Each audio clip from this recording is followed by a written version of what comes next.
1 week later, in the pale amber light of late afternoon, the caravan was nearing the Rhodesian border.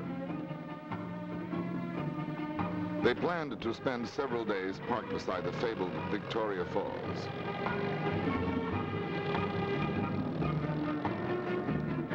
On the way to the Great Falls, the caravan quite accidentally came upon the famous Zimbabwe ruins, sometimes called the African Acropolis, and the site of what appears to have been an ancient civilization.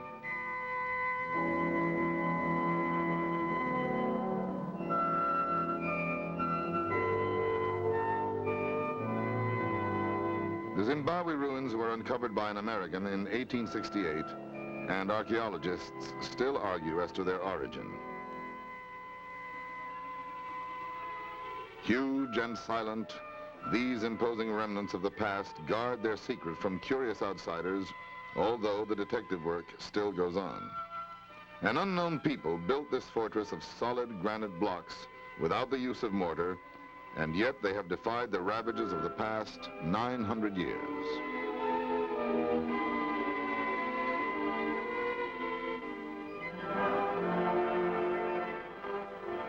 You are now flying 600 feet above Victoria Falls, spectacular work of nature created when the rushing waters of the Zambezi River were interrupted by a huge gash a mile wide and 400 feet deep. So vast is the sight, the eyes cannot embrace it. So great is the sound, the roar stays in your ears long after you have left.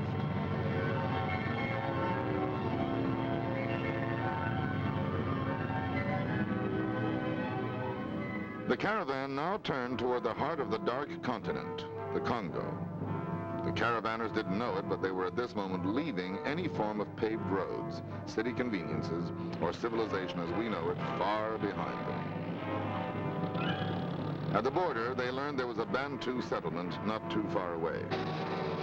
They decided to locate it in the hopes of replenishing some of their food supplies, which were beginning to run low.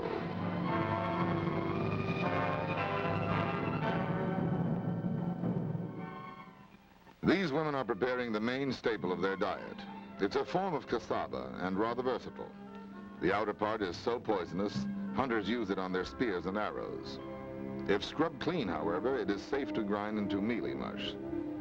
The caravanners who had the courage to try it will tell you it isn't really too bad. Jungle drums thumped out the message that strangers were approaching, and the caravan was met by delegations like this one all along the way. The villagers gathered in great numbers to get a good look at these odd strangers. The Bantus turned out to be quite friendly and hospitable people, led by an English-speaking chief who wore a black turban adorned with white seashells. The caravanners were greeted with the word jumbo, a word like aloha that means hello, goodbye, good luck, or anything else you please.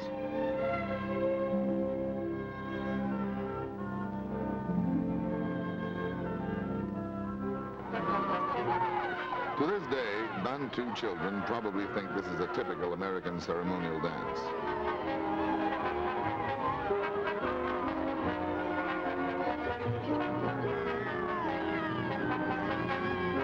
The caravanners did some trading, left a few small gifts, and departed amid shouts of Jumbo, Jumbo. The caravan now turned toward the land of the legendary Watusi, the giant men of Africa. Occasionally, however, they would run out of road altogether. They made arrangements to cross the Luava River on a homemade barge that you simply wouldn't use unless you were desperate, and by this time they were.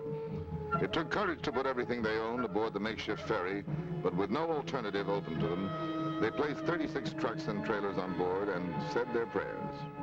In 2 days, everyone was safely across.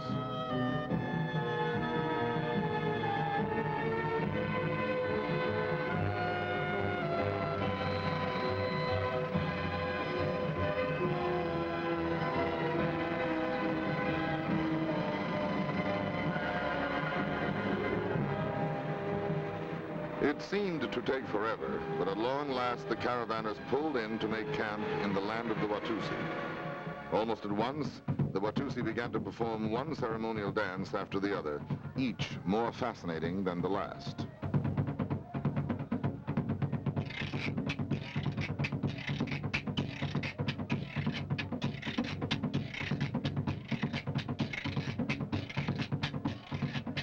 Even the Watusi children made their contribution.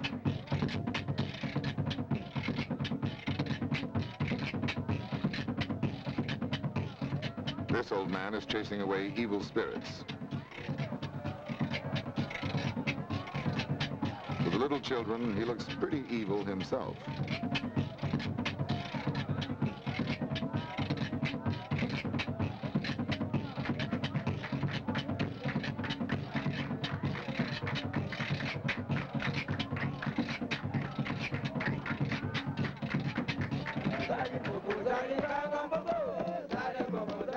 Brilliantly attired in feathers and beads, this group of Watusi tribesmen perform an allegorical dance that recalls the old tribal wars of years ago when entire armies would dance in preparation for battle.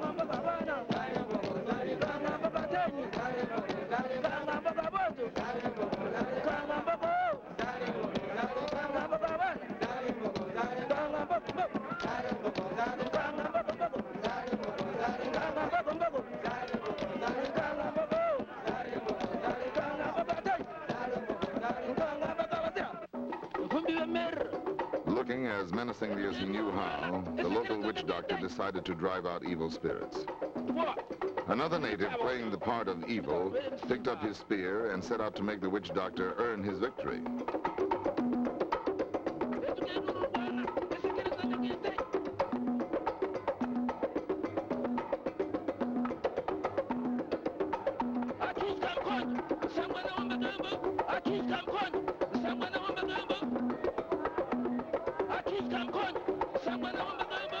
One cannot help but think of the Watusi as fearless warriors, invincible lion hunters who encounter all the savage animals, and yet look what happened when one of the caravanners approached them with his little poodle.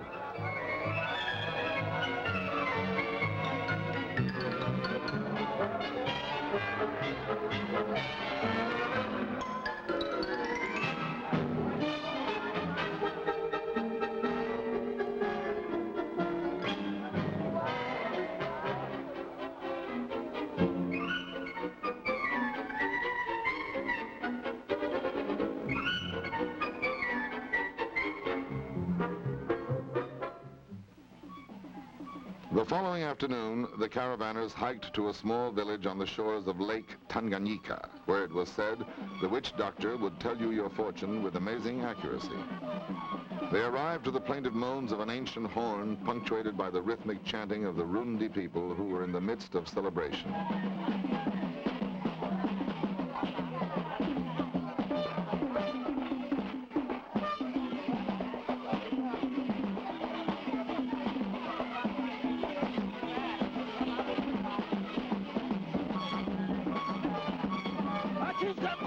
Witchcraft is very serious business here, and the renowned witch doctor began at once to drive away any demons that may have come in with the caravanners.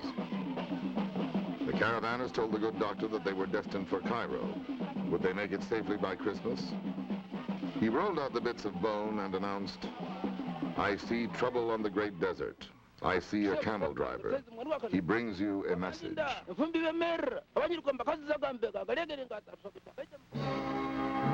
A few miles outside the village, a tall warrior armed with a spear stepped into the road and stopped the entire caravan. As it turned out, he was a friendly fellow who spoke some English and along with some sign language gave the caravanners directions to the land of the pygmies.